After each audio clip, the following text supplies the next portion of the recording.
Some people, you lay out the path, and some people make it to the end, and some people don't. This is actually good, the way this angle is. This is perfect, I think. Like, yeah. Everybody's, we see everybody. To look up.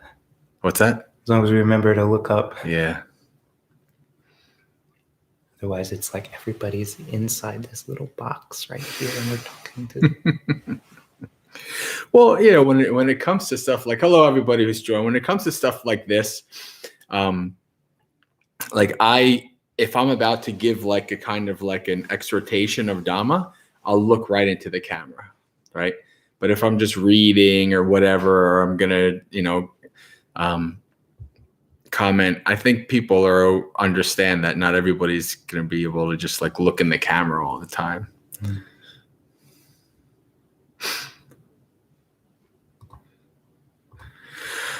All right, whoever's here, welcome. We're going to be waiting for a little bit, a couple minutes to get some more stragglers in, then we'll get started.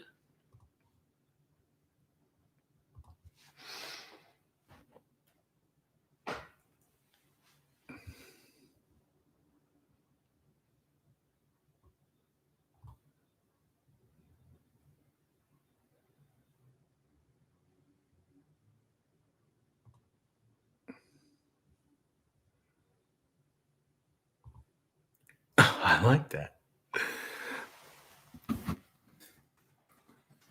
It's like Adriano's ready. Yeah.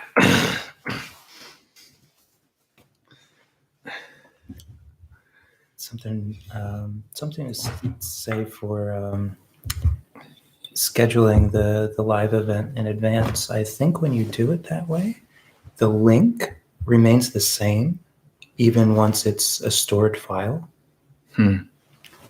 Because I was noticing that, like, if you advertise the live link as soon as the live event ends, then it becomes like a saved. Doing well, thank you. Hello, Amy. Hello, Asmantus. That's a name I'm not familiar with, so welcome. This is your first time.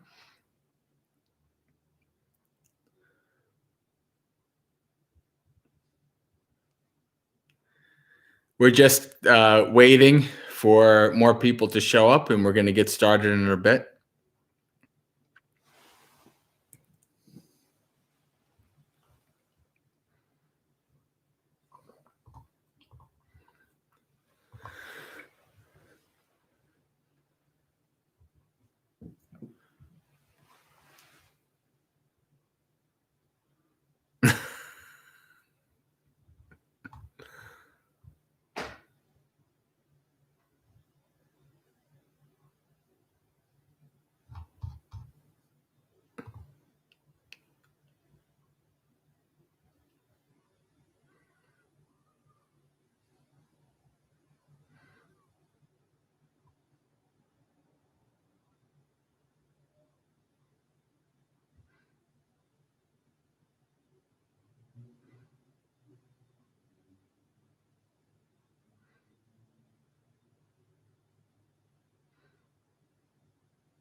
I like dead air.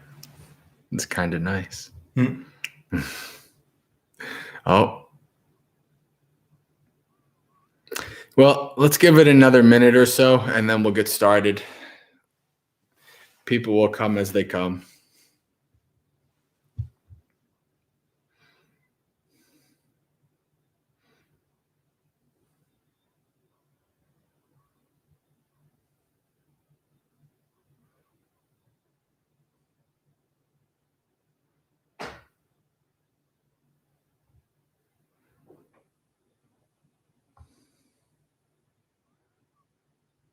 Yes, AC. We were being quiet. We were being silent in mind and body. I thought about that. I thought about like waving my hands and stuff, but I'm like, well. Okay, Adriana. All right. I think Ready for some Monday Night Football? Come on, Adriana. You know what's going on here. It's Monday Night Dhammapalooza. I like the way you broke that up in the Discord. It's Monday Dhamma. Are you ready for some a palooza, a Monday Night Palooza? I like that. I'm going to use that from now on. All right, friends. So I think we'll get started. Welcome to Dhammapalooza Monday night. Hello, Sierra. Hello. We will get started with some chanting. We're going to do from the Moggallāna chanting book. We're going to do 8 Great Noble Thoughts, which is a nice short one. Now, where was I here? All right, here.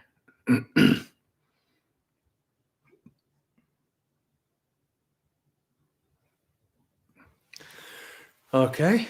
We'll start with Namo Tassa Bhagavato Arahato Samma Sambuddhassa.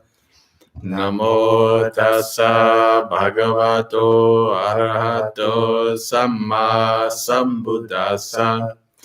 Namo Tassa Bhagavato Arahato Samma Sambuddhassa.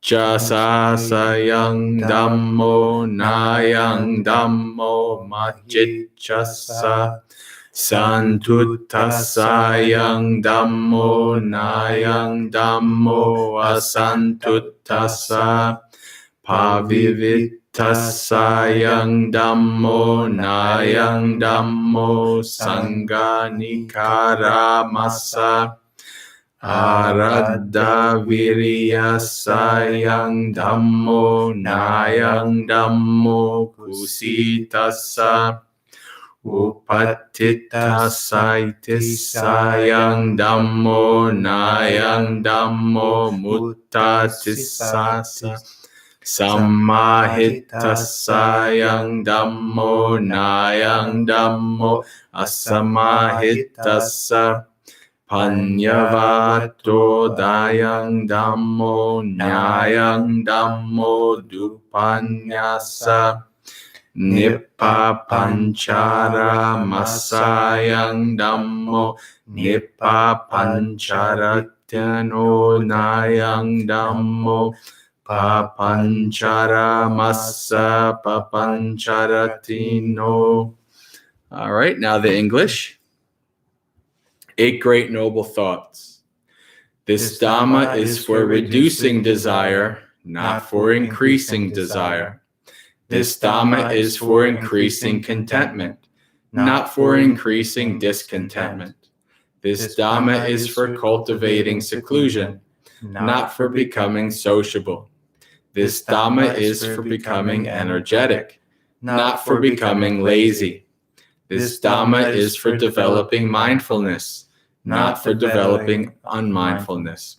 This Dhamma is for developing composure, not for making restlessness.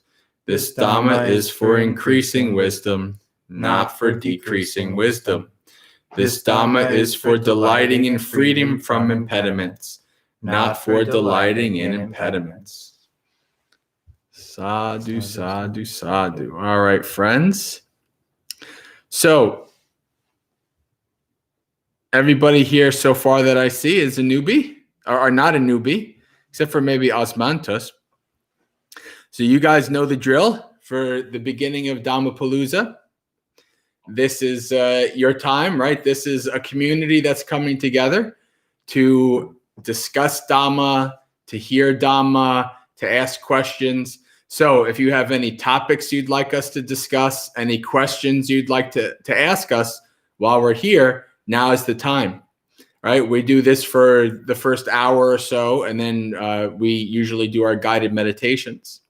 We also have a sutta that we can read through if nobody has anything else. But, I like to open this up to you guys so that you guys have a hand in guiding how this session is going to go. It's not just me or Bhante just choosing a topic and then talking. We want you guys to be involved, and we want to, to address your questions and topics you'd like to hear directly. So if you have any questions or topics you'd like for us to discuss, you could type them in the chat. And if we don't see anything, then we'll just continue on with the sutta.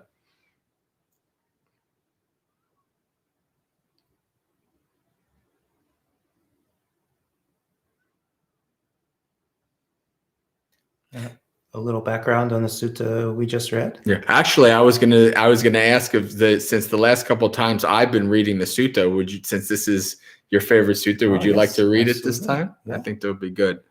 Yeah. So Bhante, you can talk about the sutta. Well, just it might not be easy to recognize, even if you've read through the Pali Canon, but what we just chanted comes at a very late stage in the practice for the Venerable Anuruddha. And he was struggling to attain the final stage of awakening arahantship. And part of this was he was out meditating by himself, and he formed what he called the seven great thoughts, the 7 thoughts of a great being. And he was just going over it and delighting in the qualities of one who has attained awakening. And the Buddha, with his mental power, senses this, and he shows up and he's like, that's great, Anuruddha, but let me give you another list, and it's the 8 great thoughts of a noble being. And so he gave the first 7, and then the 8th one, which is noble being doesn't dwell in proliferation, or mentally just churning over a theme over and over. And so that's what we chanted, was the Buddha's set of 8. And it was a maybe a subtle or not so subtle encouragement to Anuruddha, however much there was still that delight in the Dhamma, that too had to be let go of to attain full enlightenment. All right. So I don't see anything typing in the chat, so we will just begin the sutta. And I'm going to put this over to Bhante Pramuto, who can go through this. We'll keep an eye out on the chat to see if you guys have any questions as we go along. But I posted the link if you'd like to follow along. Today, we're going to learn all about accountants. All right. Yes. You can actually see an in-depth sutta study of this sutta on the Buddhist Insights YouTube channel. I don't remember when I did it. You'd have to cycle back through all their sutta studies, but it was within the last 3 or 4 months. So this is with Moggallāna, the accountant. He's called Ganaka Moggallāna in the suttas, and it's really, he's just a member of the Moggallāna clan. So he's only tangentially related to the Maha Moggallāna, who is more well known.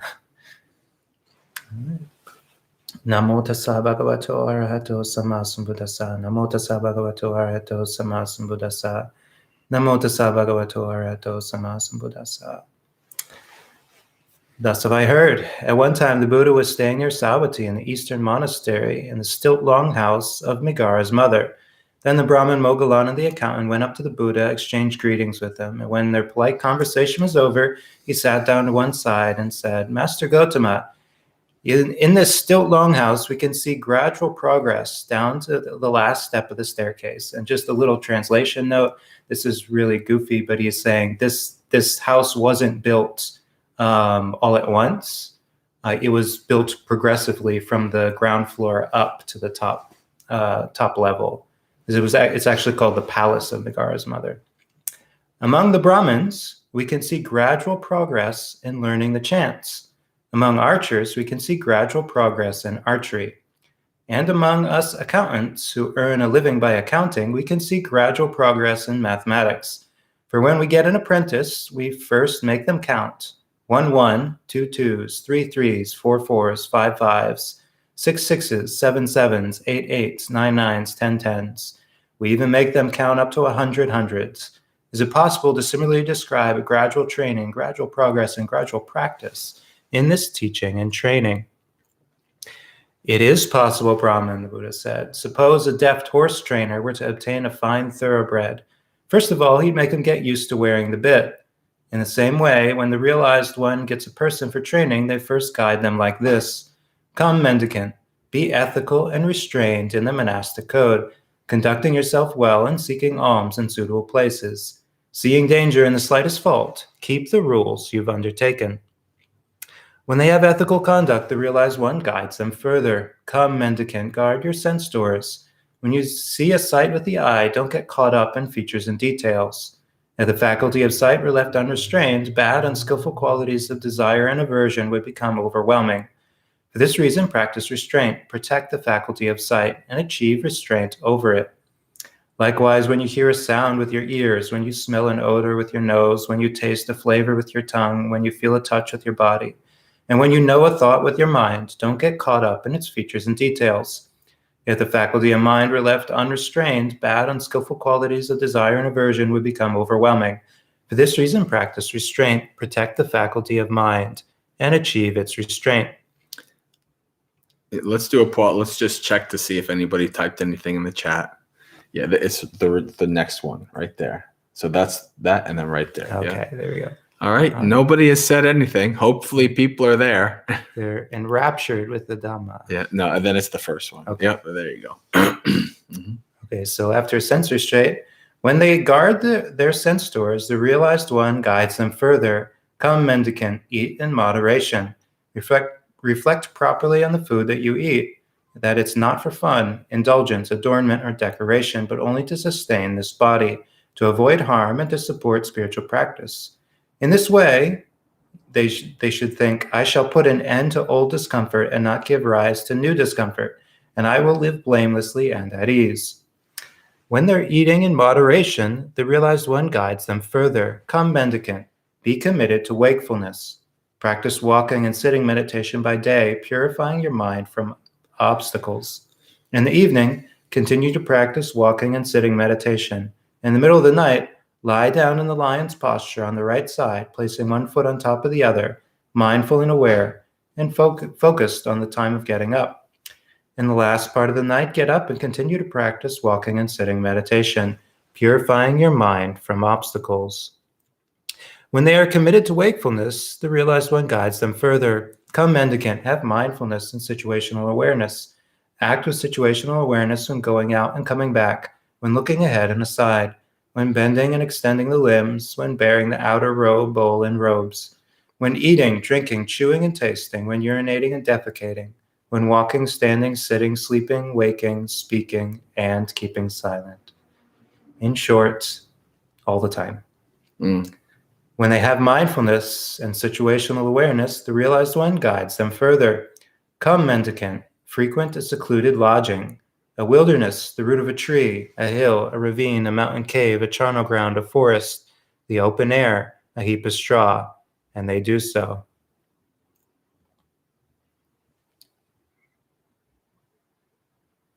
No reason to wait in asking. So we'll get to questions in the natural pauses in the sutta, and there's still a fair bit of sutta left. So feel free to ask your question at any time.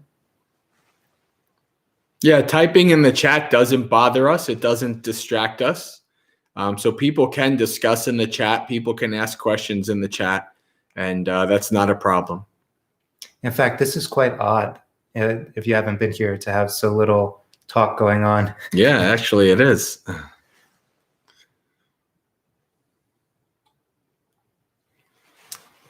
Okay, so after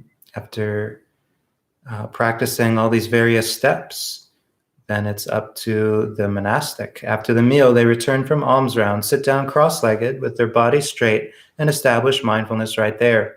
Giving up desire for the world, they meditate with a heart rid of desire, cleansing the mind of desire. Giving up ill will and malevolence, they meditate with a mind rid of ill will, full of compassion for all living beings, cleansing the mind of ill will.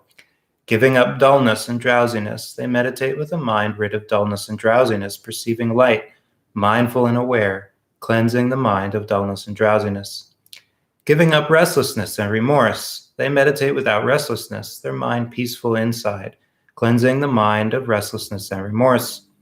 Giving up doubt, they meditate, having gone beyond doubt, not undecided about skillful qualities, cleansing the mind of doubt. They give up these 5 hindrances, corruptions of the heart that weaken wisdom. Then, quite secluded from sensual pleasures, secluded from unskillful qualities, they enter and remain in the first jhana, which has the rapture and bliss born of seclusion, while placing the mind and keeping it connected. As the placing of the mind and keeping it connected are stilled, they enter and remain in the second jhana, which has the rapture and bliss born of immersion, with internal clarity and confidence and unified mind, without placing the mind and keeping it connected.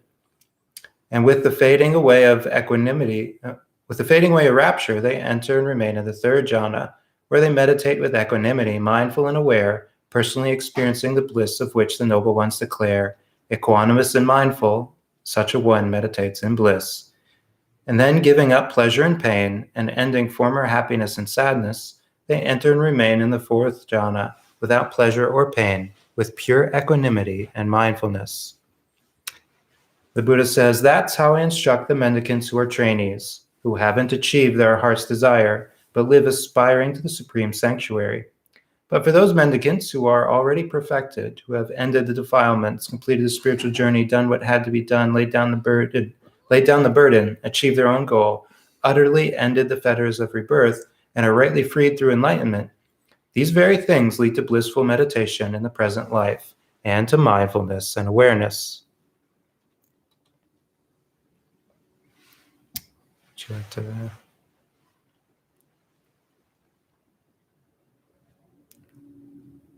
All right, as long as you're listening.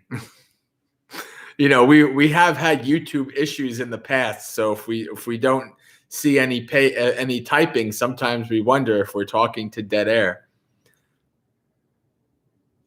Can you see that question? Yeah. Well, it is related to letting go. Osmanto says it is related to letting go and getting control of emotions. We have talked before. It's Black Rose. Oh, hi, okay. Hey, Black Rose. Black Rose is somebody joining us who comes to my Second Life sessions. Oh, okay. On Saturday. I just don't want to become distracted from what is being said. Fair enough. All right. Yeah, we can talk about that once the sutta is over. I think we're more than halfway through. So, I mean, unless you want to say anything about this now, Bhante, it's up to you.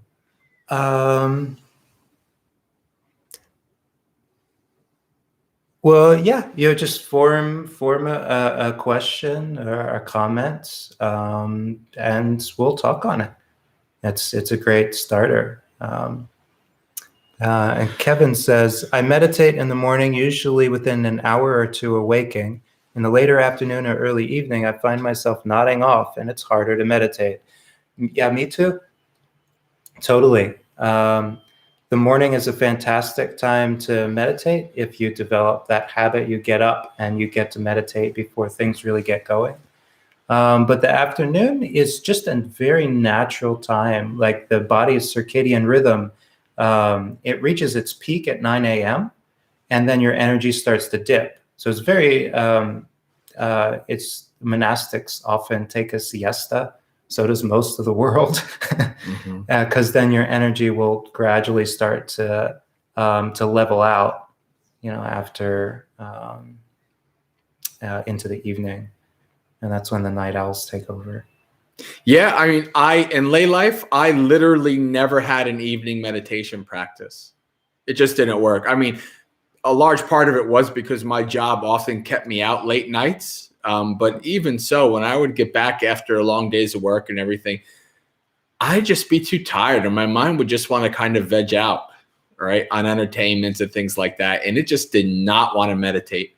But it loved spending getting up early in the next morning and, doing all kinds of meditation and listening to Dhamma talks and stuff before work. So it's just kind of what worked out for me.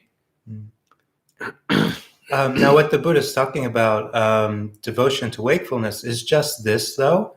It's kind of cultivating this mind that when you, like Ajahn Chah says, when you want to practice, practice. When you don't want to practice, practice. It's just developing this mind that's going to say, okay, well, my energy feels low, but now's the time to practice, so I'm going to practice. And then it's like, oh, my energy feels high. Well, now's the time to practice. This is when I'm going to practice. And it also should be understood that practice is not just sitting on a cushion.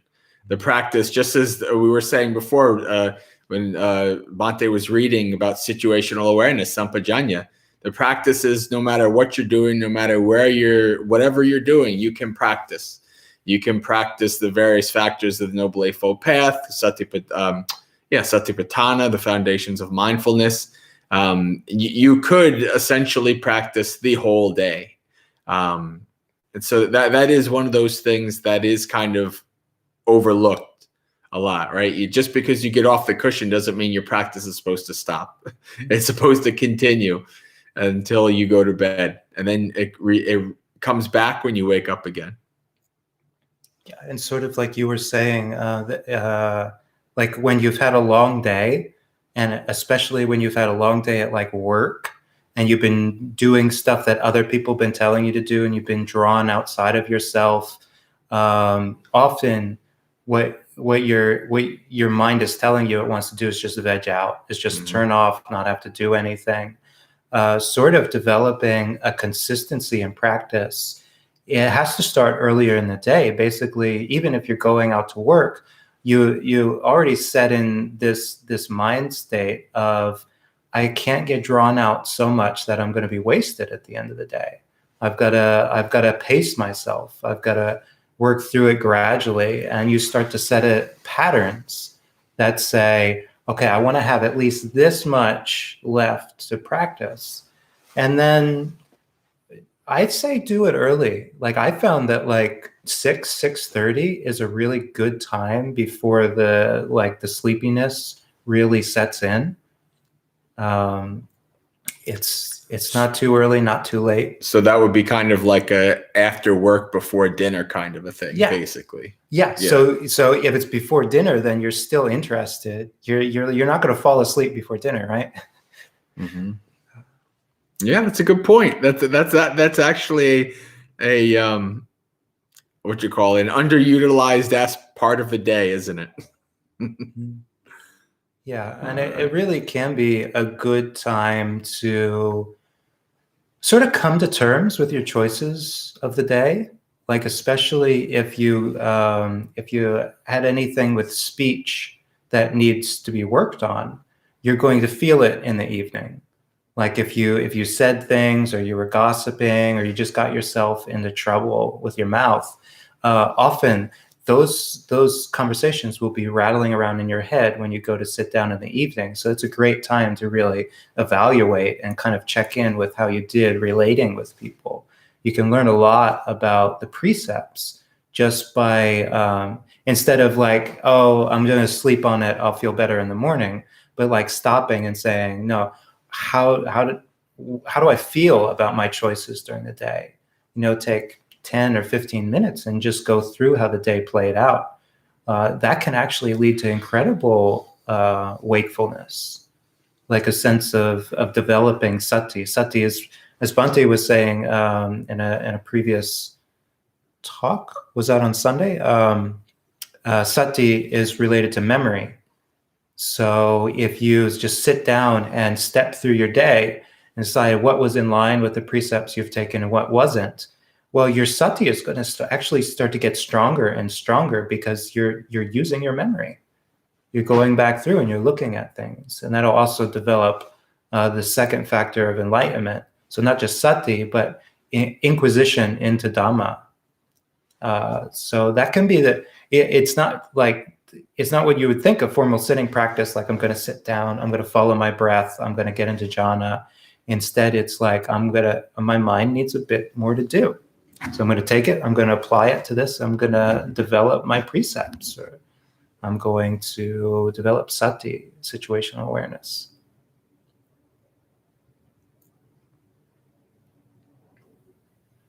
Yes, Sierra, it can be really good, like just even 15 or 20 minutes. I mean, I set aside a half hour every evening for metta practice because by the evening, by 6:30, you can think of somebody who gave you something or who said something kind. You got something that can kind of stir some loving kindness.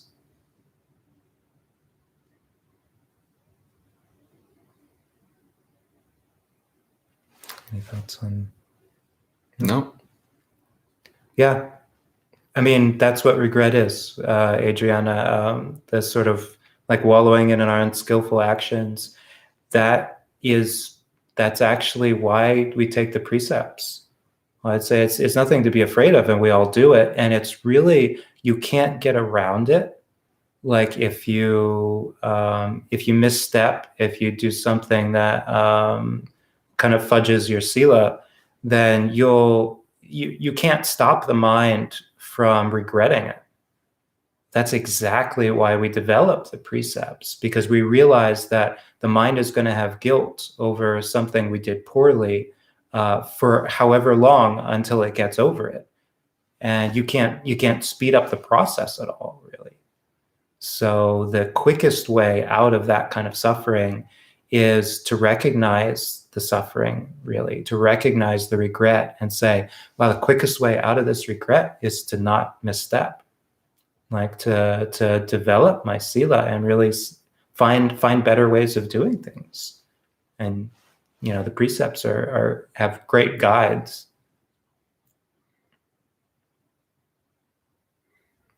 Yeah, and besides, why regret? If you screw it up bad enough, you can just have another life to do it again. Or another. Or another. Uh-huh.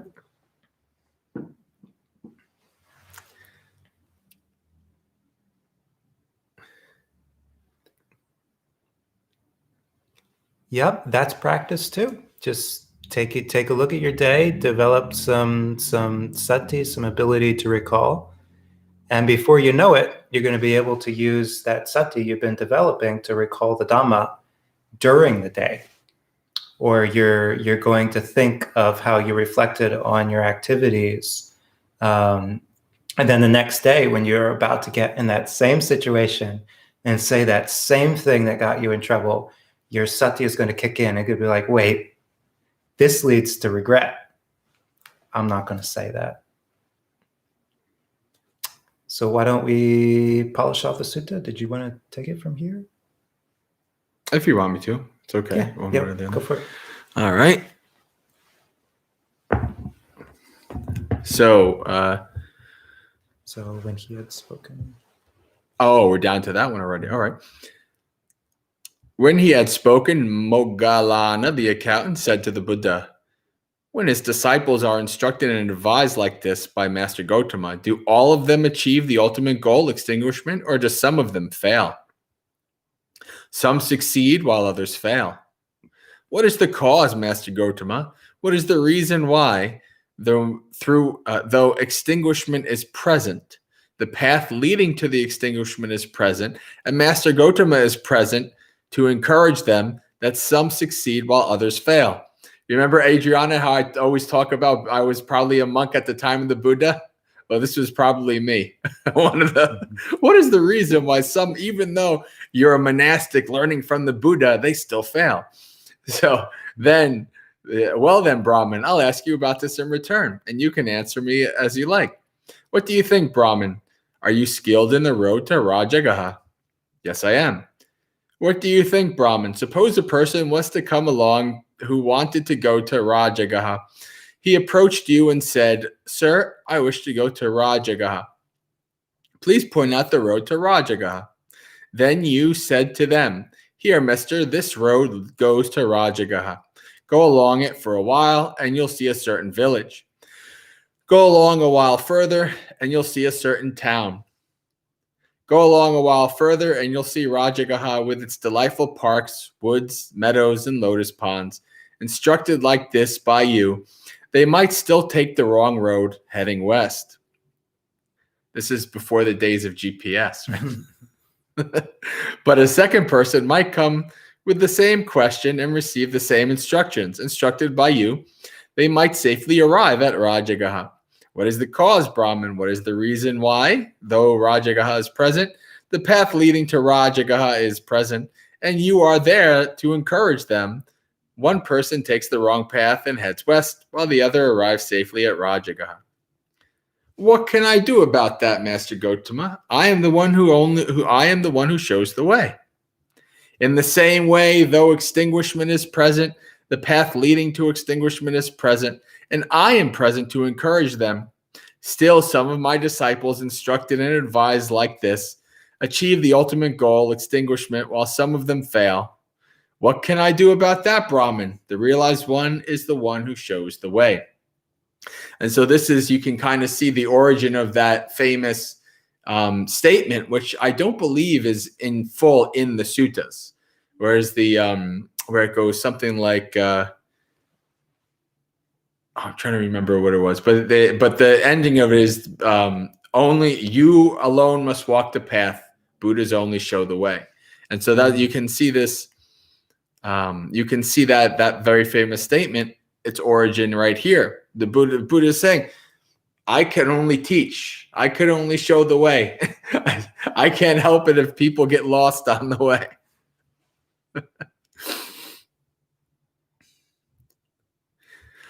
When he had spoken, Moggallāna the accountant said to the Buddha, Master Gotama, there are those faithless people who went forth from the lay life into homelessness, not out of faith, but to earn a livelihood. They're devious, deceitful, and sneaky. They're restless, insolent, fickle, gossipy, and loose-tongued. They do not guard their sense stores or eat in moderation, and they are not committed to wakefulness. They don't care about the ascetic life and don't keenly respect the training. They're indulgent and slack, leaders and backsliding, neglecting seclusion, lazy and lacking energy. They're unmindful, lacking situational awareness and immersion, with straying minds, witless and stupid. Master Gotama doesn't live together with these. But there are those gentlemen who went forth from the lay life into homelessness out of faith. They're not devious, deceitful, and sneaky. They're not restless, insolent, fickle, gossipy, and loose-tongued. They guard their sense doors and eat in moderation, and they are committed to wakefulness. They care about the ascetic life and keenly respect the training. They're not indulgent or slack, nor are they leaders in backsliding, neglecting seclusion. They're energetic and determined. They're mindful with situational awareness, immersion, and unified minds, wise, not stupid. Master Gotama does live together with these. Of all kinds of fragrant root, spikenard is said to be the best. Of all kinds of fragrant heartwood, red sandalwood is said to be the best. Of all kinds of fragrant flower, jasmine is said to be the best. In the same way, Master Gotama's advice is the best of contemporary teachings. Excellent, Master Gotama, excellent. As if he were righting the overturned or revealing the hidden or pointing out the path to the lost or lighting a lamp in the dark so people with good eyes can see what's there. Master Gotama has made the teaching clear in many ways. I go for refuge to Master Gotama, to the teaching, and to the mendicant Sangha. For this day forth, may Master Gotama remember me as a lay follower who has gone forth for refuge for life. Sadhu, sadhu, sadhu. Oh, everybody's saying hello to Gray. Hey, hello, my Kiwi friend. Welcome. Hello. All right. Yes. Yeah. Countering your question with a different question. So I do want to go back a bit. I don't think that we fully addressed Black Rose's initial question. So I think we can talk about more. Letting go and getting control of emotions. So what can we talk about in terms of getting control of emotions? Do you have anything to say about that? Or do you want to think about it and I can talk about it first? Sure. All right. Sure. So one of the first things to understand with your emotions is you don't want to control them. We're not trying to control, force, or repress, or manipulate whatever's coming into our mind and our mind-body awareness. We're not trying to do that because we can't. Right? We're trying to do is understand what is there, understand the nature of reality. Right? So you have emotions that arise. right? You investigate, why have they arisen? What are the cause, right? How does this emotion rise and how does it go away, right? So you don't want to, get in control of emotions, right? You can try to do that. You could try to, even, in the Buddha's advice on abandoning unskillful thoughts, the last one is to go like this and to crush mind with mind, right? But that's only like the last resort, right? That's really what we're not trying to do, right?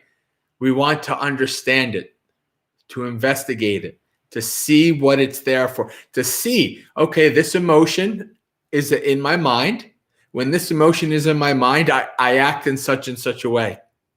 And that's not really very skillful, right? You observe that, you understand that. And then as you start to develop in your practice to understand your mind, to know your emotions, to know how things cycle through and how you act depending on the state of your mind, then you actually have the power to choose, okay, this is how my mind is right now, but I'm going to choose to not allow this to seep out to me doing something unskillful or acting in an unmindful way, right? But you have to be able to investigate it and understand it first. That's actually how, they say knowledge is power. That's basically what, in terms of Dhamma, wisdom is power, right? Insight is power. Means that it gives you a choice, right? It gives you this space to understand what's going on and to say, okay, I know what this is. This doesn't lead to my benefit. Maybe let me act this way instead. So it's not as damaging, right? So, and this is also part of letting go, right? So if you're trying to control your thoughts, control your emotions, being able to let go of that is very hard, right? But you have to also see, okay, I really try to control and force things, but that doesn't really help, does it? Right? Every time I try to control something, every time I try to force something, it doesn't really work. It makes things worse, right? You observe that. You see that for yourself. It's like with your family members and friends and spouses or whatever, right? Does forcing and controlling work? No, it doesn't work. It makes people resentful. It makes people want to run away from you, not want to listen to you, right? It's the same thing with your mind, right? You want to treat your mind like your best friend, right? Like it's somebody, like you want to treat yourself like somebody you care about, right? So if you're acting like a control freak and, trying to force and control your mind's going to reject. Your mind's going to be like a rebellious teenager, right? Your mind is going to say, oh yeah, well, this is how it's going to be, right? And your mind is going to do the total opposite of what you would like it to do, right? So emotions are fine, right? That's part of being a human being. It's part of having this mind and body. We have emotions that arise. We want to understand the causes and conditions of them, why they arise, right? Why they cease, right? How it affects my actions in thought, word, and deed while it's there, right? And then you can understand it's there. Just like, like that Ajahn Chah quote when it says, when you feel like meditating, practicing, practice. When you don't feel like practicing, practice.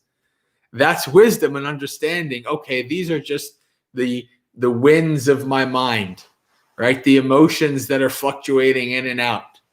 But I don't have to allow the rest of my life to be dragged along by those fluctuations, right? I can understand them for what they are and act accordingly. So, Bhante, do you have anything to add there? Maybe just to check if there's been any comments. Like when you were talking about investigating pain. Yes. Yeah, exactly.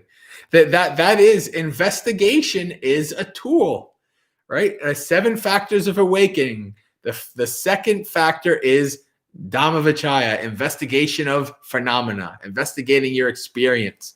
So this is a very impactful, important tool for becoming awakened, for understanding things as they are. Yeah, I mean, I tend to think of emotions as, well, it's important to understand the mind is, we tend to think of it as like one thing, but when you're studying thought, you realize that there are two things going on. There is what you're applying your mind to, and there's the state of your mind. And those are two different things. So like the saying, when you want to practice, practice. When you don't want to practice, practice. That deals with your application of mind, what we call vitaka. And you can point your mind to whatever you want to, as long as you've worked through the hindrances. You can say, okay, we're gonna pay attention to the breath, or we're gonna pay attention to, we're gonna recollect what happened during the day, or we're gonna look at dependent origination. We're gonna see where our mind states actually came from. When did they start? What are they made of? But then what we usually think of as emotion is more like the mood in the mind. It's a sort of residue of how we've been applying our mind. And that can just be understood. You can't shift that because it's built up over time. If we apply our mind in a certain way through the day, then we're going to get a result of that. And a lot of the ways that we apply our mind is kind of invisible. We might just have this kind of grumbling in the back of our mind. It's like, oh, that's so-and-so. They're always like that. Why are they always like that? And we just totally ignore it. Like, oh, that's just the little voice, the grumbly voice in the back of my mind. But it can build up. And so if at the end of the day, we have this intense kind of like grumbly mood, it's because we've built it up. Now we can still apply our mind and say, oh, I'm in a grumbly mood. I should be nicer. I should be careful about acting on it. We can do that at any time. It's not about controlling or trying to ignore the emotion. We're just saying, okay, this is what's built up. What do I want to be here in 6 hours? I've got to start putting in the conditions so that that'll come about. All right. So you have some questions. Sierra, yeah. On Wednesday night, you come and go however you would like. It's no problem at all. If people show up during the meditation, I think it'll be set to like a waiting room. I haven't had any problems with people coming in who like I didn't want them to come in, but I think the waiting room means that if we've started the meditation, then people aren't going to be able to jump in because I'll have to like let them into the room. So as long as you've shown up before 8, then you would get in. Otherwise, the meditation is going on, and you can, I guess, meditate on your own if you didn't make it in time. But you come and go for the first hour, however you like. So the first hour is the tea time, and then after that's the meditation. Yeah, and I'm actually thinking of expanding something like that to Friday. So Bhante does office hours. I think it's a really good idea. I'm wanting to get maybe another evening meditation in. So I might do something similar on Friday, so you can keep an eye on the Upavana page for when I figure out exactly what timing I'm going to do that. But it'll probably be like having a meditation and then just having the room open before that if people want to come and go. What's the Upavana page? The upavana.org is where you can see the 2 Facebook. P's or 1 P? It is 1 P, 1 V, 1 N. Oh, that makes it easy. Yes. There you go. So it'll help you get connected with Facebook and all the events, and I'll put that up there. All right. So, yeah, and she also has a very good question as well.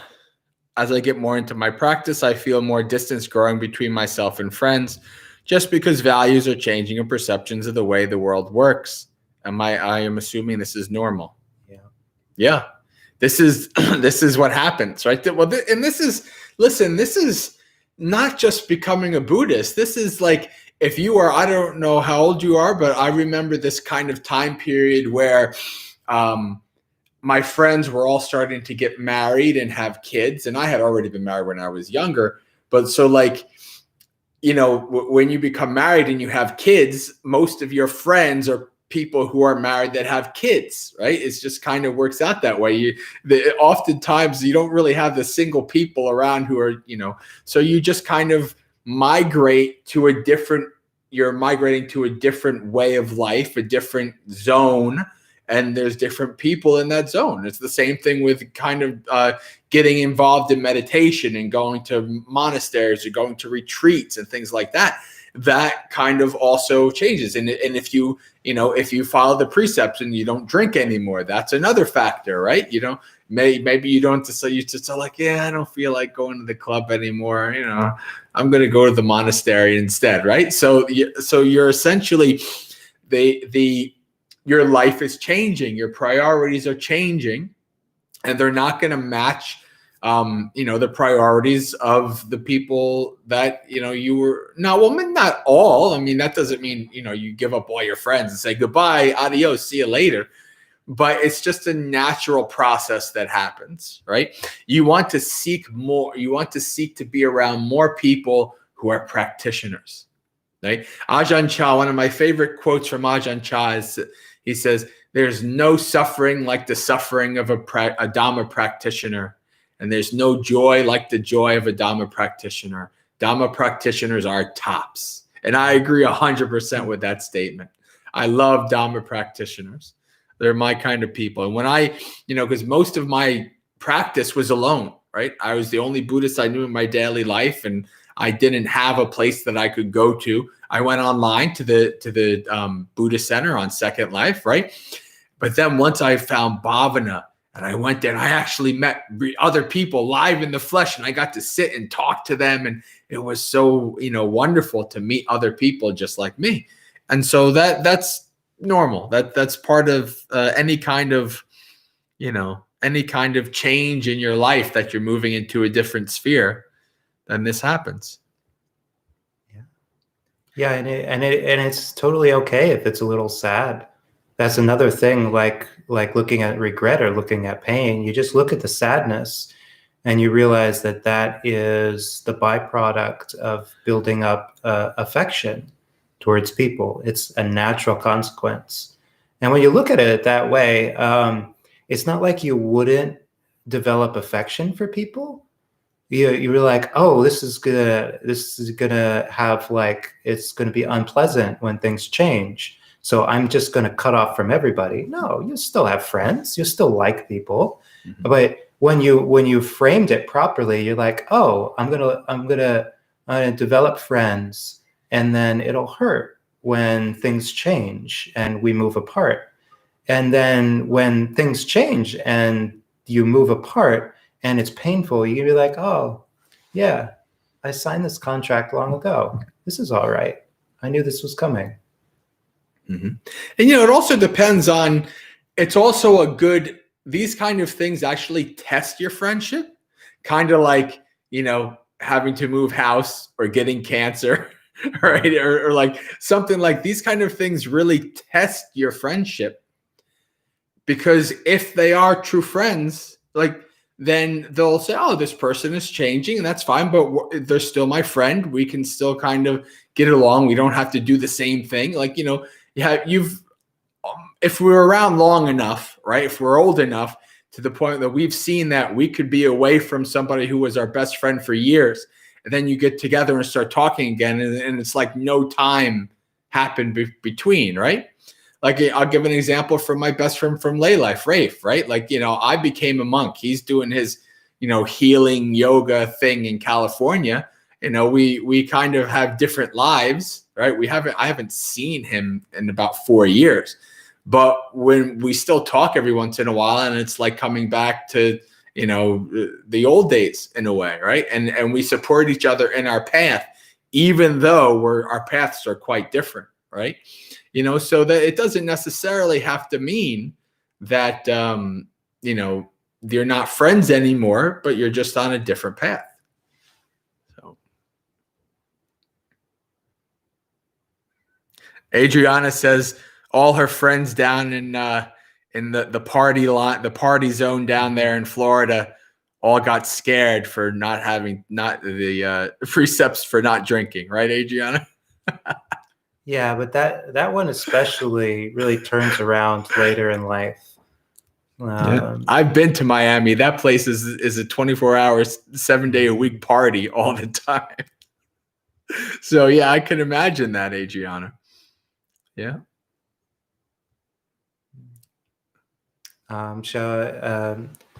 Osmanthus, a very practical question. So a general question between two, red and brown robes.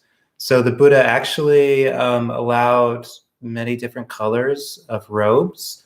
You could say any blend of yellow or red is suitable, even to brown.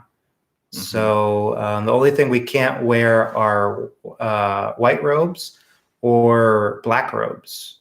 I mean, really, when you get down to it. Yeah, I think if I remember correctly, isn't it like blue is like it's black, blue, white, like kind of almost like either very expensive dyes that they would be at the time, or just or maybe in use by other ascetics or something like that. Yeah. Yeah, and it's so we don't even know the exact color that they decided on in India, but it doesn't even matter, because as soon as Buddhism moved out of the Ganges River Valley, they had to find other sources of dyes. So monastics, we take a vow of poverty. We don't have money. We're harvesting whatever we can find in the natural environment, and we use that to color our cloth. We're aiming for a color that makes us recognizable as Buddhist monastics. So I happen to like the brown shades personally, but I started out in the Thai tradition, which has slightly more yellow shades. Bhante started in the Sri Lankan tradition, which has fairly more red shades in the robes. Mm-hmm. So yeah, and see what, and that's kind of what it's become, right? It started out with like wherever you were in the Buddhist world, the local dyes were the color of your robe. Now it's become team colors, like world football, right? It's like, oh, there's the red robes, and there's the yellow robes, and so the robe colors have in large part become connected to some kind of a tradition, which I'm not a big fan of, to be honest, but it is what it is. It is interesting. Like this is almost Genkanoon. It's almost the jackfruit color of Thailand, but it is a slightly darker than you would usually see Genkanoon. So I think this mixing has actually started to translate, like the Thai forest, because of the inclusion of Western monastics, is starting to change what they think of as their team color. And it's just kind of like whatever feels right and is easy. It's actually the dyes that we use in the West. Something they probably don't have in Thailand is autumn. They don't have like leaves falling. But we got the color of like autumn leaves. And I remember when I'd be wandering during that time of year, people were like, wow, I just realized you always dress in autumn colors. And I'm like, yeah, there's something about that. There's something very like at home to the color. And maybe that's what conditions our sensibilities, what's available and what looks right to us. So Adriana has some questions about situational awareness. I'd like to know how you would recommend cultivating awareness during daily life. I'm still trying to find my theme, as you recommended, Bhante, but balance is still hard. Sometimes I feel like I'm either focusing too hard on what's in front of me or not hard enough. LOL. I think you got it in the last 3 letters. You got to have a sense of kind of lightness about it. I think the people who are most situationally aware don't take things too seriously. They're not they're not struggling, but they leave that little bit of breathing room that allows us to have a sense of humor about what's going on. Mm-hmm. Yeah, that's one of my marks of somebody who I consider to be a bit more advanced in the practice, is if they've kind of gotten to the point where they're not so uptight about things, they take things less personal, and they have a little bit more fun with things. But which is what my experience, my one night experience with Ajahn, with Bhante Analio, was the same way. Here's this, who I thought was this gruff looking German monk, who turned out to be this, very lighthearted, kind monk. Funny too. So, how do you recommend cultivating in daily life? Practice. You have to remember, Bhante mentioned it, right? Sati has an aspect of memorization, remembering, recollecting. You can't be mindful if you don't remember to be mindful. So you have to develop a habit of being mindful, right? And Adriana, you've heard me talk about them 1 in 59, right? Or sometimes I think Bhante Rahula calls it minute mindfulness or something like that, where you're going through the day and you make it so that you try to have the last minute of every hour throughout the day that you just stop and you pause, right? And so what that's doing, that's giving you a little bit of a break every hour, but it's also training your mind to stop and pause and be mindful and to check in with what's going on, right? Instead of being wrapped up in what you're doing, you're training your mind, stop, pause, what's going on with my mind and body right now, right? And then as you do that over and over and over again over years, then it becomes second nature. Like Bhante was saying, how mindfulness will come, right? It'll just pop up and say, hey, be mindful, right? I mean, you've probably heard my story about that many times, the people who've heard me talk enough, right? So that is the case, but it has to start. It's building a habit. It's remembering to be mindful, right? You have to remember to be mindful. So you have to build up the memory, build up the habit, build up the muscle memory, the mind memory of being mindful. It takes time. And something can also be said about daily life. Often we tell ourselves that our lives are hectic and it's unavoidable, or that they disturb our mindfulness. There's something really to be said for cultivating a life that doesn't disturb your mindfulness.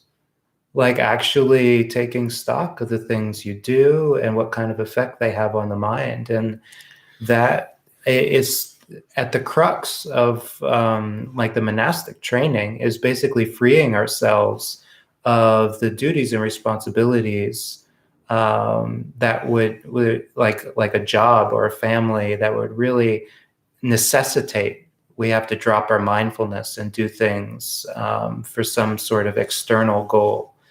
See what things in your life are like that, and how can you mitigate them. The minute of mindfulness can be one way. You're like, okay, I've got to do this thing for this school project. It's totally going to leave my mindfulness in shambles. Well, okay, then I have to bracket it.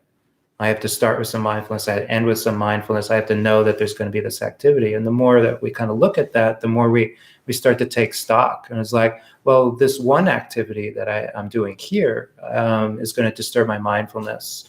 Or this time that I spend transitioning between these two activities, I could do it mindlessly and in a rush to get where I'm going. Or I could just slow down. I could cut out one thing, not be rushing, and spend that whole time getting up some mindfulness for the next task.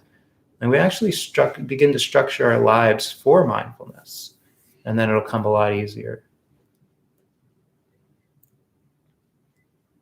Okay. All right. Well, I think it might be time for a guided meditation. Okay. And for Bhante to make his exit, as he wants to. I'll be stepping out, so Adriana knows what it's like going through a treatment, as I've been doing. So she knows if I say I'm a little under the weather, then she knows exactly what that's all about. So Adriana is a very normal, and you really can take it easy on yourself when you're getting better from a sickness. So I will leave you all to your meditation. I hope you have a good night. All right. Thank you, Bhante, for being with us as always.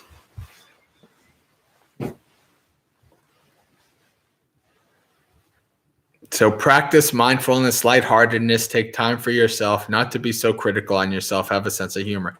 Yes. Although, again, those are things you can't technically force. Those are things that arise from the practice. You can do your best to try to be that way. I mean, so, to make that part of it. Whoop, there goes the lighting. All right, good.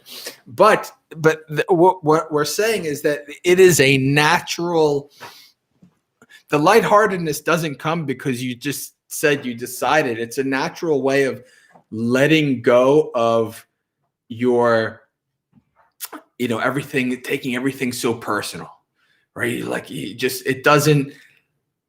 It doesn't bother you as much as it did in the past, right? And that, somebody says something, somebody does something, it's very lighthearted, just very, yeah, this is the way it is. This is the nature of Dhamma, right?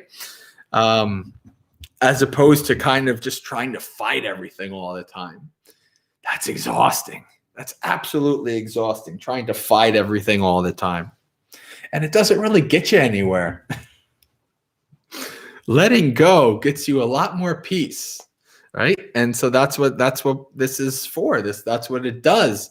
The practice allows you to let go, not take things so personal, be much more lighthearted, much more peace. And then because you've let go of such a burden, right? We're at the end of the sutta, they've laid down the burden. The more of your burden you let go, the more lighthearted and happy you feel. That's the way it is. What do they say? It's an inverse proportion, right? The less your burden, the higher your happiness. That's the way it goes. Yeah. Okay, friends. So let's do our guided meditation. So, is that because there's less of an identity self-feeling, so you don't take things as personal as your practice progresses? Basically, so I'll give you an example, Sierra, because Adriana and crew have heard this a billion times, but I don't think you've heard this. So just before we get started with the guided meditation, I'll give you an example of what the practice does, right? So when I was a lay person and I was going to Bhavana for retreats, I had been a meditator maybe 7-8 years by that point. 7 years. I had been a Buddhist a couple years. And I had already started to kind of develop insights into not self, right? And I was at a metta meditation, a metta retreat at Bhavana with one of my favorite monks in existence, Bhante Silananda, right? And I'll give you a little hint about myself. I do not like guided meditations. Guided meditations agitate me. I don't know why. It's just the way it is. The only guided meditation that ever makes me calm and peaceful is my own, which is dangerous because then I end up going into deep states. Either I go into deep states or I start falling asleep while I'm supposed to be guiding you guys. But that's an aside. So I was at this guided meditation and I'm trying to bliss out and throw out all of my metta, visualizing the whole world. Everybody's getting my metta. And Bhante Silananda is all like, may all beings be well, happy, and peaceful. And my mind is just getting agitated. Like my mind is like, I'm trying to bliss out and with metta for all beings. So be quiet. Right? And then as I'm doing this, as I'm, doing the guided meditation and I'm just doing my thing and I'm practicing. And then I had this impulse. See, I'm a visual person. Like I think in in visuals. Like, so if my mind wants me to do something, it doesn't say, there's not words. It's actually an image, right? So my mind is basically showing me an image of what it wants to do, right? So as I'm trying to bliss out, I'm simultaneously blissing out in metta for all beings and getting agitated by Bhante Silananda's guided meditation. And this impulse, this image came into my mind of me getting up, going up to the front of the meditation hall and punching Bhante Silananda out. Right? Now, think about what would the average person's reaction to having that come into their mind be? Right? Oh my God, I punched out a monk. Oh my God, I'm such a horrible person that I would want to punch out this monk. Right? You know, this kind of like guilt and this shame. Oh no, I can't believe it. I don't want to punch out this monk. Well, I'll give you a hint to what my mind was. I had to physically stop myself from bursting out laughing in a meditation hall of 40 people. because when I observed that impulse arise, it was so funny and so absurd, right? And I didn't take it immediately as me, as mine, right? As myself. It just was an impulse that arose. And so I laughed at it. I said, oh, this is great, right? Look, and even, I mean, we're talking about 9 years later, 7, 8, 9 years later, and I keep using it, right, as an example, because it's such a good example, right? It's an example. And I thought, oh man, my mind, like if this was like 3, 4 years ago, I would have felt bad because I was like, oh, Buddhist monks are really nice, kind people, you know, like I don't want to punch them out and things like that, you know? So that's an example of of this kind of lightheartedness, right? It's like, oh, okay, this is silly. The agitation arose, and then this part of my mind, you know, that wants to just go boom, you know. There's a part of your mind, even though I've been meditating for so long and I have lots of metta and lots of peace, I'm not awakened. I still have anger in me. I still have agitation. So there's a part of your mind that will come out and will think, this is a problem. How do we get rid of this problem? I know, we kill that person, right? Or we knock them out. We do something like that. Like there's what do you call, like the lizard brain of your mind, right? The part of your mind that doesn't like think about morals and laws and rules. Like, let's take this person out, right? So that part of your mind just arises, right? And if you realize, oh, okay, well, you know, this doesn't mean I'm a, you know, murderer. Like I want to go kill people. It's just this, your mind is just, you know, the other part of your mind is like, okay, come on. No, we're not just going to go and start killing all these people that we get annoyed about. This is not the right, you know, what is it, like the super id and the ego and the super ego, whatever. But the lizard brain and the, so, you know, this is part of what being a human being and having this mind is. Yeah. So this is that's an example, right? In the beginning, before I started my practice, hello, James, good to see you. Before I started my practice, I was very self-judgmental, very self-critical. God, you suck. You're a horrible person. No wonder you're always depressed all the time, and everybody else sucks. People are horrible. People are a virus. It would be better if all humanity just died.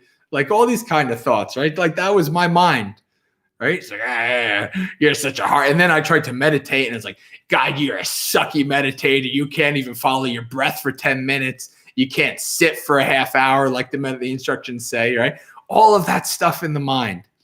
Ugh. That's horrible. I'm so happy that that's not there anymore, right? I'm so happy that I don't view humanity as a virus. As like, oh, you should, you know, like that. From my favorite Scrooge movie, where he's like, you know, I hate people. It's like people should die and decrease the surplus population. All these like really grumpy things that I used to identify with back in the old days, but not anymore, right? Because I think, well, that doesn't help. That doesn't do anything. It doesn't help me and it doesn't help others. It just mires me in suffering. So this is what the practice does, right? I mean, of course, not everybody is boisterous like me. I mean, that's not just the practice. That's also conditioning, cultural conditioning, being Italian, being from New Jersey. Like, that also has a part of why I'm so boisterous. But in general, the lightheartedness comes from the practice, right? Somebody can be kind of more restrained, right, but still be very lighthearted and non-judgmental and things like that. And I think that's you see that in Bhante Pamuto, like, and I've seen it living with him, how there's no judgment, right? He's just very, very peaceful, very chill, very, if things need to be talked about, we're talked about, but you could tell there's no judgment around Bhante, right?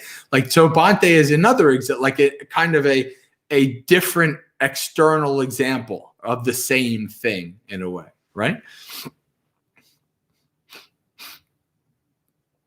I was a grumpatron, yeah. All right, friends. Let's see.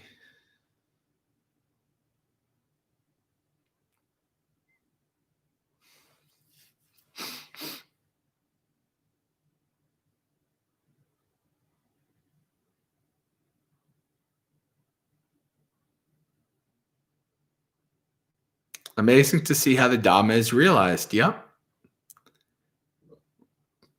All right, friends. I think now it's time to do our guided meditation.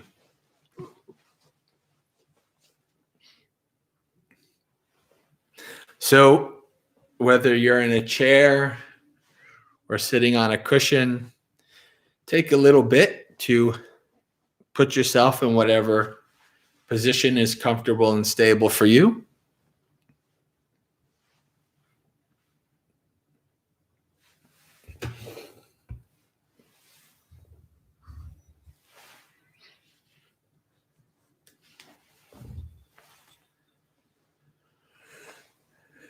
And we'll take some time in the beginning to scan through our body.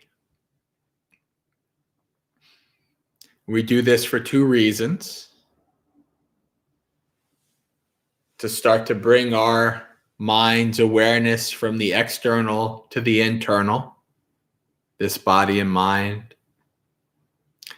And also to set our body up in a comfortable and stable position so that we can park our body and not have to worry too much about it as we practice,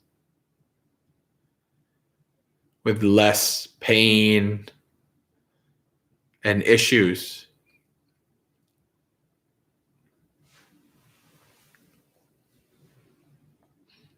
So bring your awareness to your feet. And by bring awareness, we mean to bring your attention to whatever sensation or feeling you have there. Maybe it's the feeling of the feet pressing against the floor. You can wiggle your toes. Oftentimes that's very helpful in bringing awareness to your feet. You can feel the wiggling. But we want to, as we scan through our body, bring our awareness to these sensations,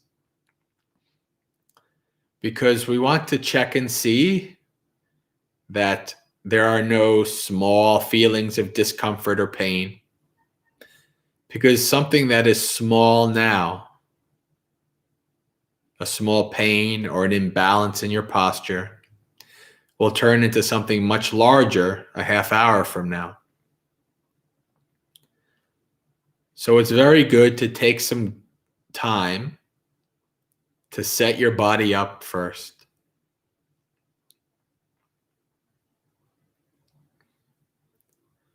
Bring your awareness up through your ankles to your calves, heading to your knees.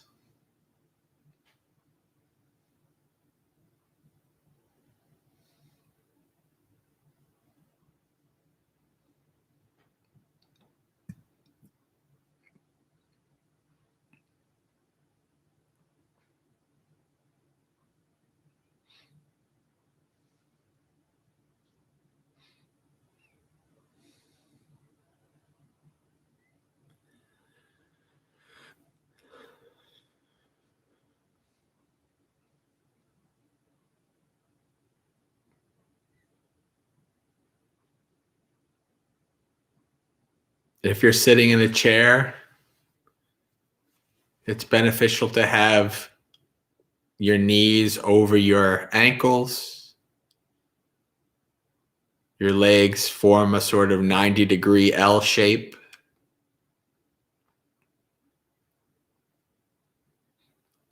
If you're sitting in a cushion, your knees are also even more important.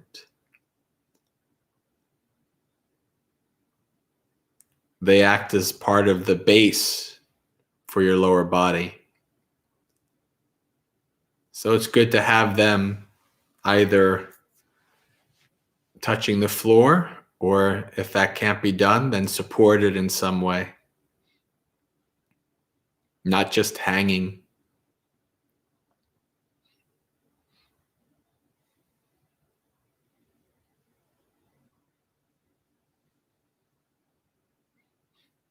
Bring your awareness up through your thighs.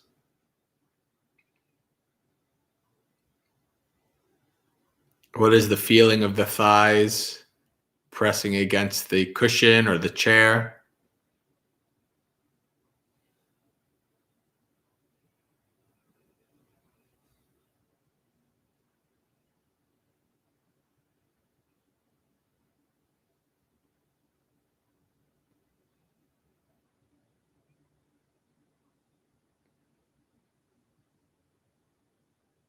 You can also check to see if you feel the hips being stretched,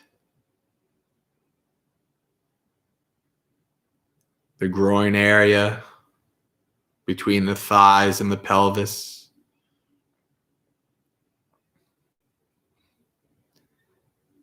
If you're sitting in a cross-legged position, stretching this too much for too long can lead to pain.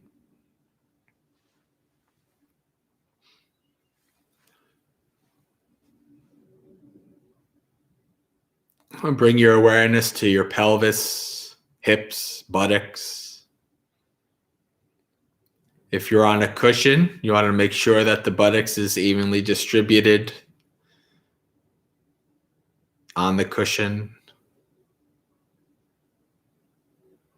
that the hips and pelvis are positioned in such a way that supports the upper body's posture,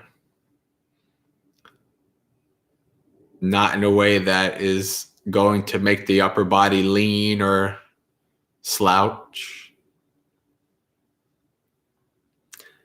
The lower body acts as a firm foundation, just like the foundation of a house.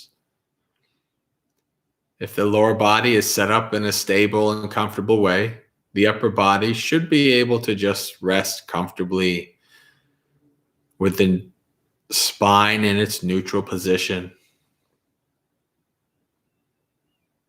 So take some time to make sure that the lower body, the foundation, is stable and comfortable.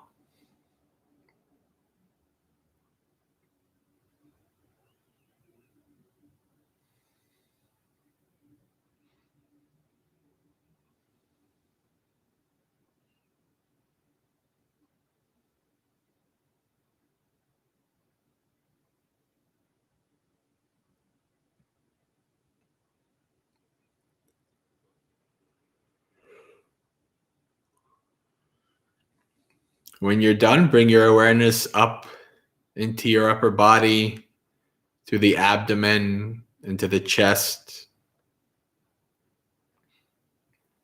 Check to see that Your spine is not elongated or stretched unnaturally, but just in its neutral position, resting comfortably on the foundation of the lower body.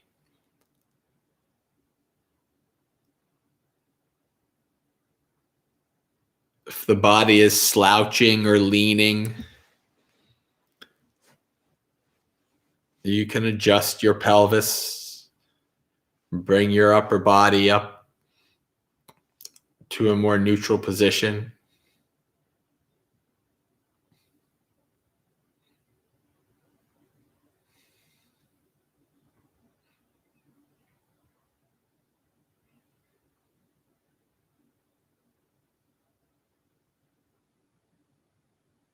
Bring your awareness up to your shoulders.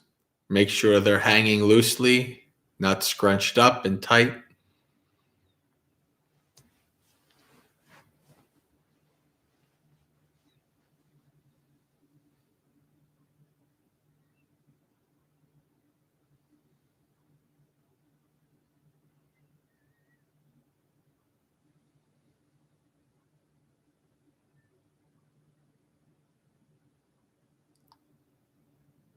Move your awareness down through the elbows to the hands,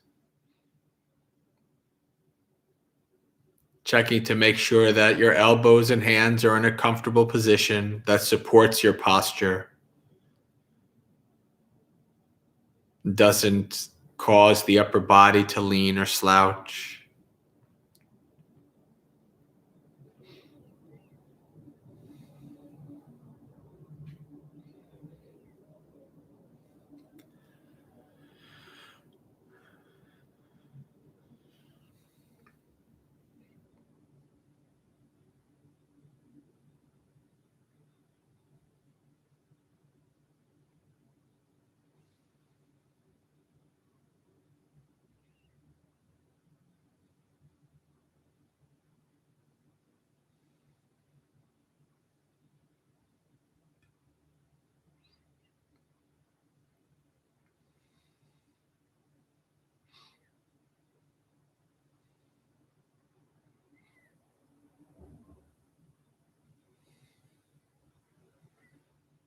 And finally, bring your awareness up to your head.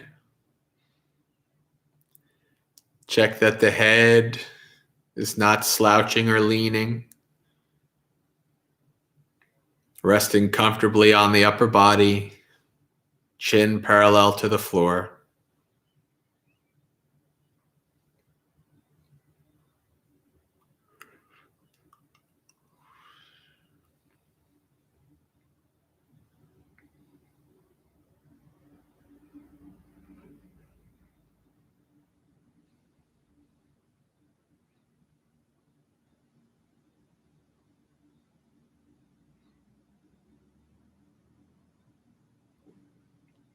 And once you're done setting up your body in a comfortable and stable position, let the body go and take 3 deep breaths.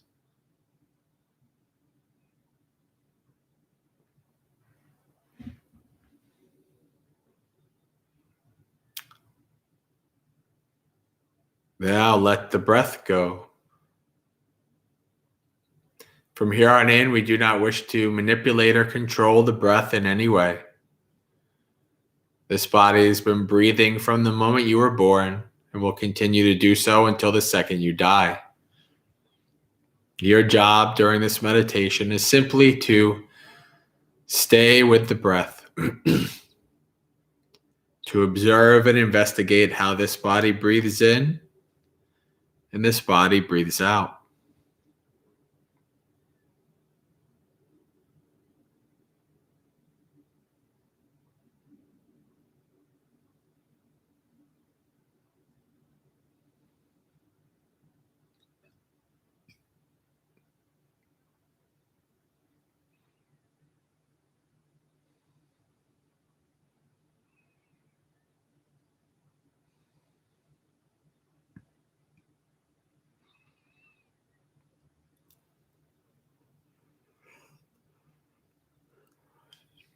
You may find most prominent the air coming in and out of the nose, at the nostrils. If so, you can put your awareness on that feeling. If not, that's okay. You may find most prominent the rise and fall of the chest. You can put your awareness there.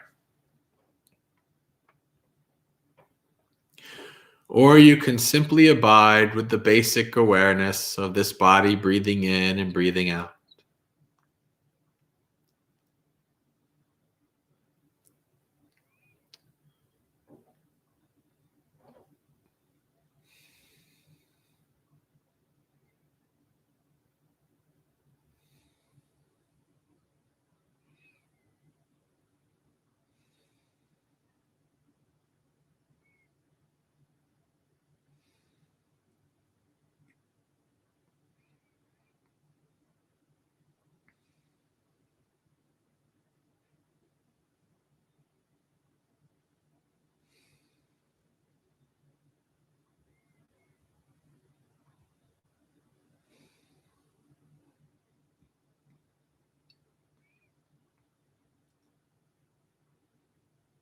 Friends, we come to this meditation with many responsibilities, worries, and burdens. Many things that will seek to come to our mind as we practice. For the time of this meditation, let's practice laying down our burdens, letting go, and following the breath.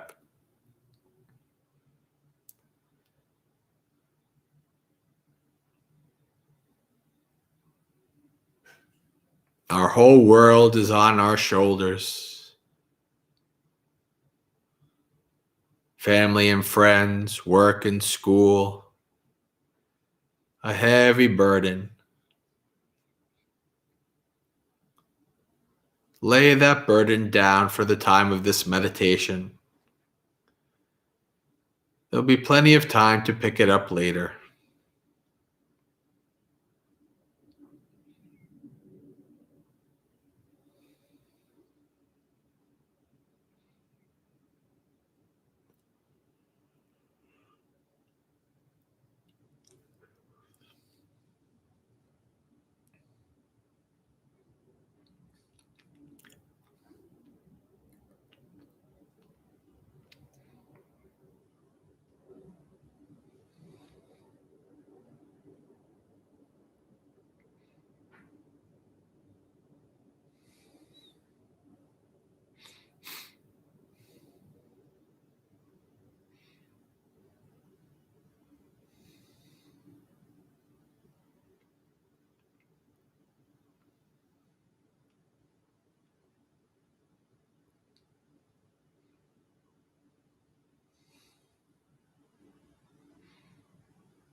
As you follow your breath, your mind will become distracted. It will get bored and decide to go far away to the past, to the future, across the world or the universe.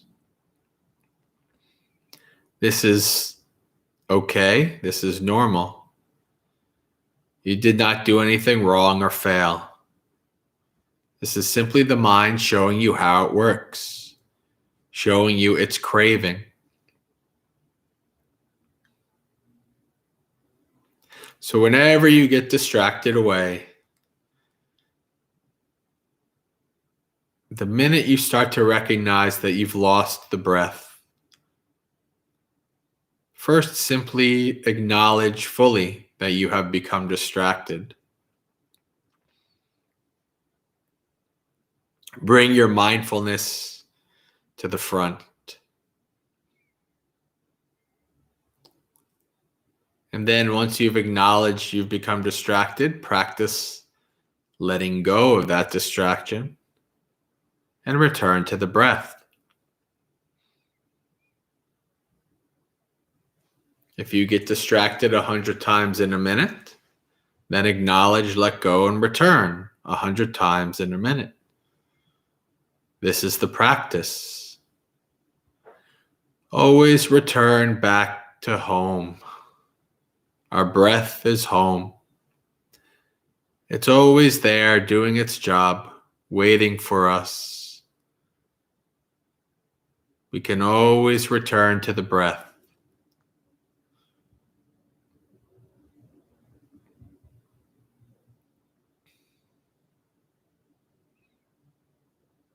Acknowledge, let go, and return. Over and over.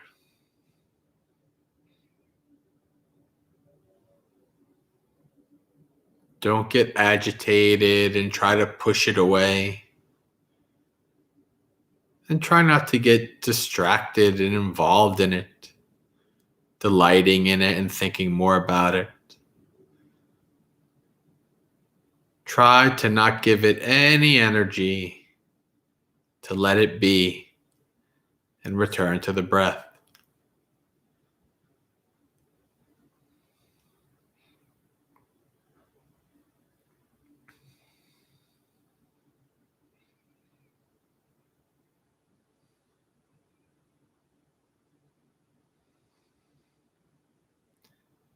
Once you've let it go, you might start to see how it continues on for a little bit and then ceases.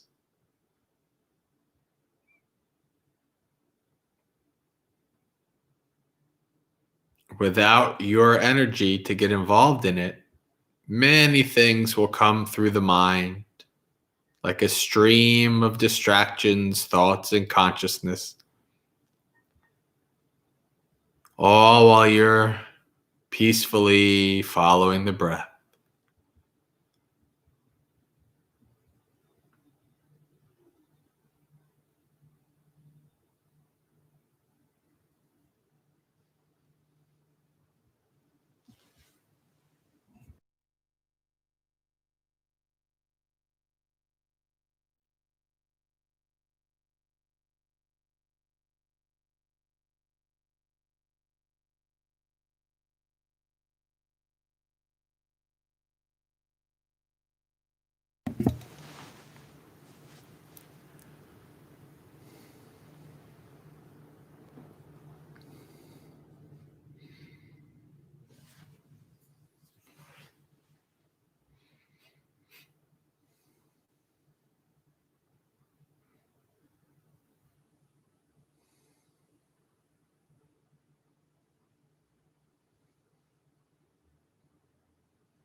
Every once in a while, check in with the state of your mind.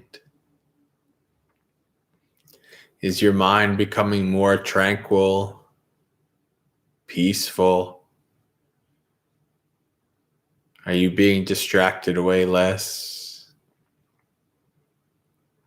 If this is the case, you may begin to notice more subtle characteristics of the breath. Sometimes the breath is long and deep, sometimes short and shallow.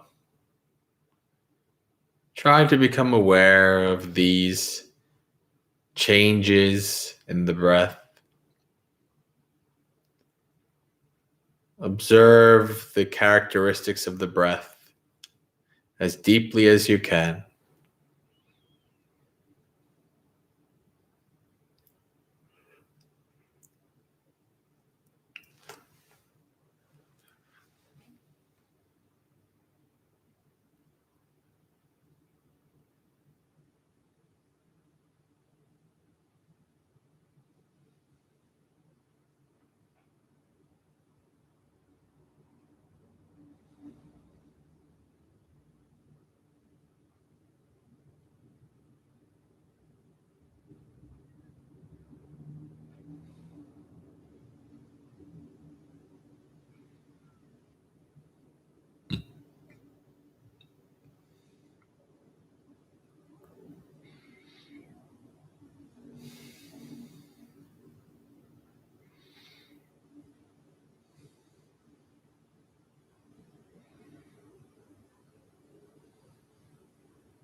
All right, friends. Start to slowly come back to your room, to the live stream on the computer, opening your eyes.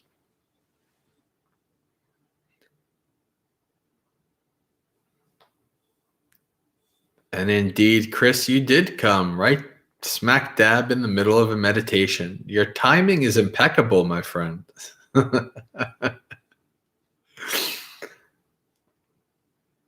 Heard some odd knocking noises in my living room tonight after meditating. Yeah, there was just some weird, I don't know what the noise was that was happening towards the end here. You know, old houses make weird noises. That's the way it goes. Okay. So we are in the last 15 minutes or so. If you have any final questions, any final topics to talk about, we can do that. And while I'm waiting for people to type, we can continue to go through the verses in the Samyutta Nikaya.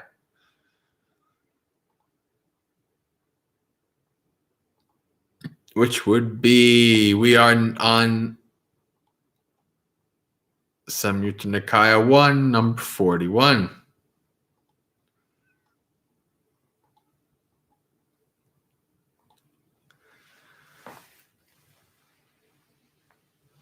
Daniel, thank you, Bante. I'm glad none of us punched you in the face. Yeah, you can. That can come into your mind as much as you want, but please don't actually do it.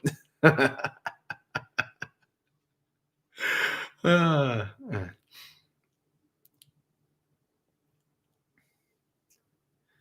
have a question. How do you start learning the chants?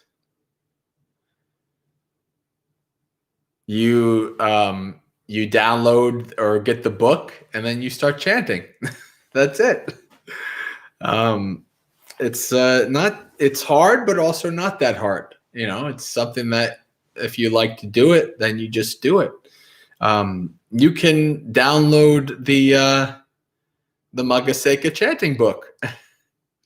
You can download our chanting book, and there's lots of stuff in there. That's a PDF.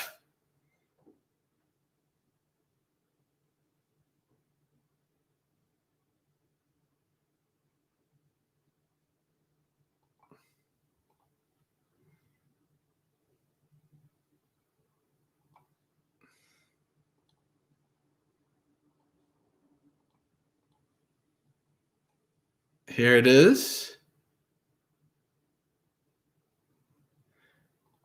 Why can I paste?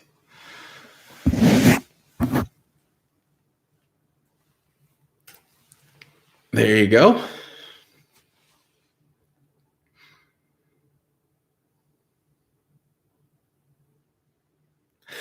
If you want to start out, you start out on page 23. And also, if you want, 8 o'clock, I don't know where you are, Sierra. I think you're American. If you can make it 8 o'clock in the morning, I do a stream. And we do some chanting in the morning. Do precepts, chanting, and then I give a little Dhamma talk every morning except for Sundays at 8 a.m. So you can come back to youtube.com/studentofthepath/live, and we'll be there. So then it would be 5 a.m. for you. All right, never mind. A bit early. Yeah. But one of these days, if you're up early, you can join us. Or actually, you know, I do. You could go to my channel and you can actually see. You can see the last couple. I keep them up for a couple of days and then I make them unlisted because there's so many of them. But like if you went to my channel right now, you could see the last 2 days worth of it. You can check that out.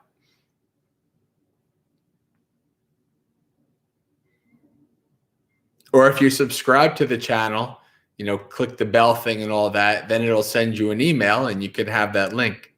And so you could see it after when it's not live. So question here. Could you, Chris, you're killing me. We don't have enough time to discuss how the ignorance is the root of all suffering.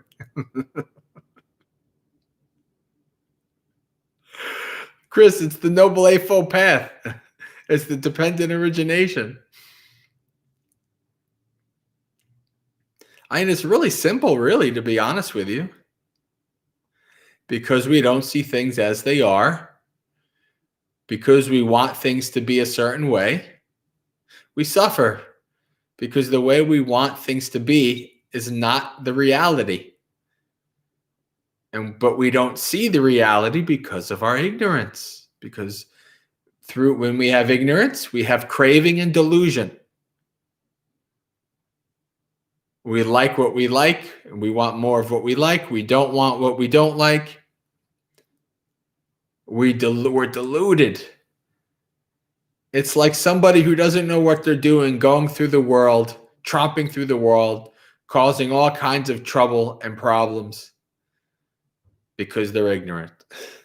That's what we are. That's samsara. That's the root of our suffering.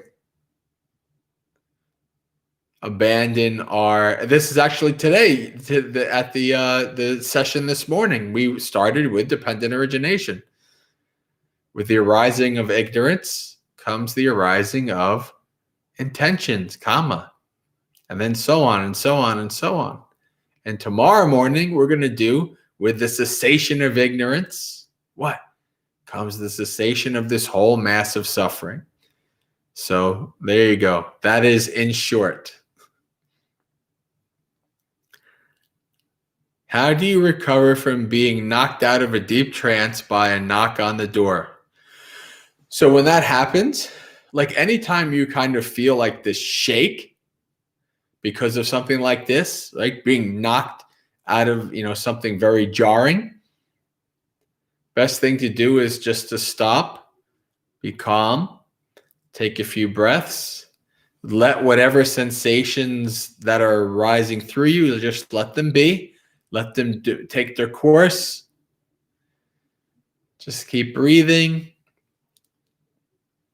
Stay put, be chill, and then eventually it'll pass and you'll be able to move forward from that. That's anything that's jarring, you can do that.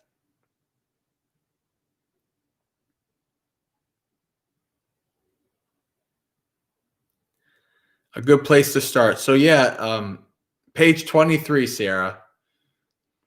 Tiratina Vandana. It starts with Itipiso Bhagava Arahang Samma. So if you do that page 23, that's probably the most commonly chanted of everything in existence in Buddhism. Page 23. The first couple paragraphs.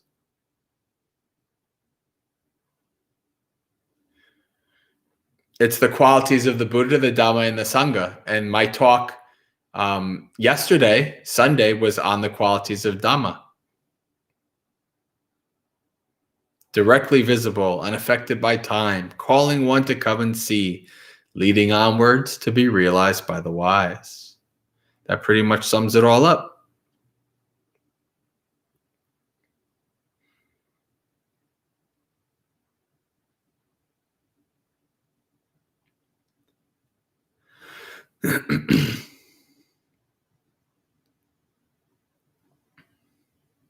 Okay, well, that brought us to almost the end. I don't see anything else in the chat, so I think we can do our sharing of merits. And then that's that.